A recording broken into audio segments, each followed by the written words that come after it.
glasses on because I just got my eyebrows did and they're looking fierce, okay? So I wanted to explain what's going on with Petfinder. So I have not heard back from the woman yet, so I don't know if we're in the total clear with her, but she is playing hardball for sure. She sounds like a biatch, but we're going to try to make her happy. So there are a couple things she was upset with us about. Number one, that we're posting dogs in another location. She said that they've gotten complaints, of course, about people being disappointed that we're posting dogs that they can't meet. Even though like every rescue is doing it and it's the only way that we can save lives. So she's mad about that. And then she's mad about us not having all of our information on our homepage, which I didn't know was a requirement. So I went ahead and added details about like our process and everything. She's mad about the adoption fees. She thinks that we should have set adoption fees for adults and puppies. So I know that a lot of puppies, we get our awesome like breeds and stuff, and we can get higher adoption fees, and that's not because we're money hungry, it's because we have to pay our bills, okay? I don't really know what we're gonna do about the adoption fees, but I asked her what is an appropriate fee in her mind, and I sent her the fees that we know shelters are charging in Washington when they adopt out a puppy or an adult dog. So I pretty much told her what I think is appropriate, and she has not clarified or confirmed, I should say, the amount that she thinks is appropriate. So I asked her for a phone call next week. And then she wanted us to spay and neuter all dogs before adopting them out. But then she also kind of acted like she could bend the rules a little bit by us including that in the adoption fee. So that's why I added it to the contract, and I sent everybody a new contract. So you will notice in the adoption contract, I added like several places where people could go get their dogs spayed or neutered, and we would cover it as part of the adoption fee. So here's the truth. I just threw that together. Like, we just basically Googled low-cost clinics, or what we think is low cost. I'm really hoping not everybody takes us up on that, because it's going to get really expensive, because a lot of those places are really expensive for spays.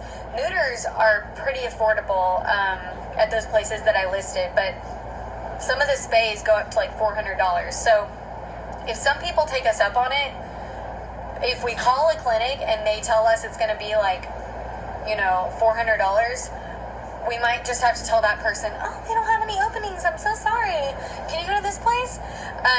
So we might need to like play each one by ear, and I'm just kind of hoping that everybody wants to use their own vet anyway, and I think that's what's going to end up happening with most of our adopters. I think most of our adopters are going to want to use their own vet, and that's fine, but we have to have it in our contract that it is included, and we have to offer that. So again, neuters, I'm not too worried about financially. It's the spays that are really going to kill us. So we could just tell people that from the start in our interview. We could say, look, Petfinder is requiring that we offer this as part of our adoption fee, but really and truly, if everybody takes us up on it, we are going to sink financially. So maybe if people hear that from us at the start, and I don't know about y'all, but whenever I'm interviewing somebody to adopt a dog, I feel like I kind of become friends with them, and I'm myself, and I show my personality in the adoption, the interview. So I'm usually very blunt and open with people about stuff like that. So I feel that I can personally openly say that with people and say, look, I'm kind of hoping you don't take me up on the spay or neuter. I hope you want to use your own vet, because we can't afford to do this for everybody, especially if it's a female dog. But if anybody does take us up on it, we can definitely hold to our word of arranging for a spay or neuter to happen at a vet where we can afford it, and we can pay for it.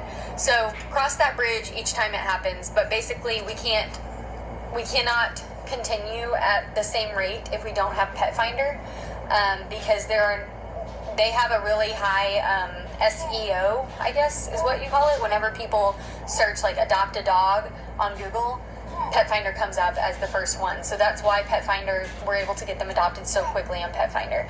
So obviously we can post them on Rescue Me as well.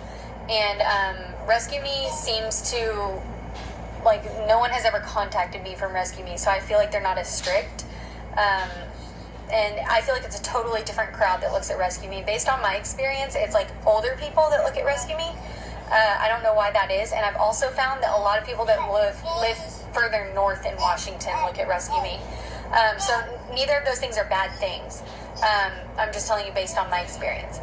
So anyway, that's kind of the background for why we had to get a new contract. I also added a note in the contract about how we do not condone taking an adult dog to a dog park until several months into the adoption when you feel like you really know the dog. And that's something that I'd like for all of us to say on our interviews whenever adopting out an adult dog. We really don't want people to just go to the dog park and assume that their dog is going to be totally fine with all dogs. They really need to get to know that dog before taking it to a dog park. So we added that. Trying to think if we changed anything else in the contract. I don't think we did. So the other thing that we need to do on Petfinder, it's something that we told the lady that we would do. And again, I'm having a call with her this coming week to see if there's anything else I can do to make her happy. But one thing that we told her we would do is with all of our dogs, we will add a line in the bio that says, this dog is traveling to the Pacific Northwest on this date. I don't think we have to write that this dog is in Houston. I think we need to write, this dog will be transported to the Pacific Northwest on this date, and that is when you will get to meet the dog. That will make her happy, I think.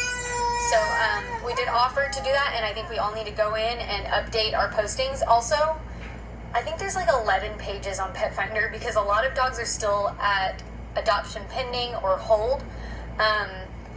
If we could, I know it takes a long time and we're all like desperate for more time, but if you get a chance, if you could go through each page on Petfinder, and if you have a dog that is already adopted and done, if you could just select adopted so we can clean up Petfinder, because right now the only reason I'm mentioning this is because I just can't stand to scroll through page after page to look for my dogs. It takes longer. So if we can clean up Petfinder, that would be great.